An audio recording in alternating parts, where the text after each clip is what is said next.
Hi everybody, it's Terry Ryder from Hotspotting. One of the markets around Australia that's performed the best. You could possibly argue that it's been the strongest market in terms of price growth in the last 12 months is the Hunter region, particularly Newcastle. Newcastle suburbs have shown pretty much every suburb in Newcastle has had double-digit growth in median house prices in the last year or so, and many of them have had growth above 20%. And the rise in values there has been confirmed by a recent report from the New South Wales Valuer-General, which issued a report on the rise in land values in what it called the Hunter region, but primarily it was talking about the Newcastle local government area, and found that overall land values in the region were up about 15% last year. The value of all residential land in Hunter was listed as 119 billion, up from 104 billion the year before, so quite a substantial rise. Many of the inner city suburbs of the Newcastle local government area have stood out in that report. Suburbs like Cooks Hill, Wickham, Carrington and Maryville. There were instances cited in a report I saw of one particular block of land which had a valuation rise of 18%, another was up 30%. And then further out, suburbs such as Mayfield, Lambton, Adamstown, Hamilton, Stockton also had substantial increases in their land values, according to the New South Wales Valuer-General, up by between 15 and 20%, and cited the example of one block of land in the suburb of Adamstown where the land value was up almost 20% in 12 months.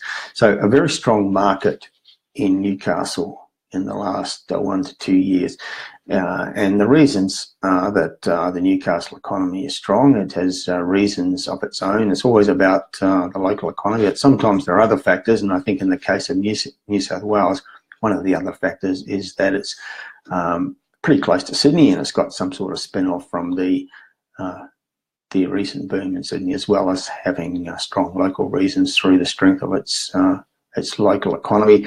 And also the relative affordability. I think a lot of Sydney people looking at prices in Newcastle 12 months ago compared to Sydney thought it was pretty attractive, and so there's been a big uplift in sales activity and consequently big price rises. Now that's just one location amongst many in Australia where the market has been doing some pretty interesting things. And on Wednesday evening, I'm having my monthly Q&A. That's a live session here via Facebook where I'll be answering your questions live. If you join the session, you can type in your questions. They'll come up on my screen, and I'll do my best to answer any of the questions you have about real estate or about locations. Now, I did the first of these in a month ago in early March, and I found that most of the questions were about locations like Newcastle. But really, if there's somewhere that you're particularly interested in and want to know what I think about that location, or if you own real estate in a location and you want to know how the market there is going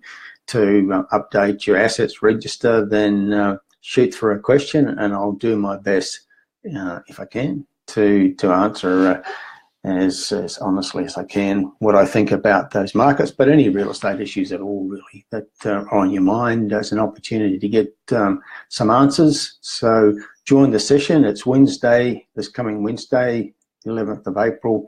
It starts at 7:30 Queensland time, 7:30 in New South Wales and Victoria as well, 7 o'clock in South Australia, and 5:30 in Western Australia. So hope to see you there. Hope to get your questions. Last time it went for about an hour and a half. I could have gone on longer because the questions kept coming in. So it seems like plenty of people out there do have things that they want answers to, particularly about locations. So hope to see you as part of that on Wednesday evening. That's it for now.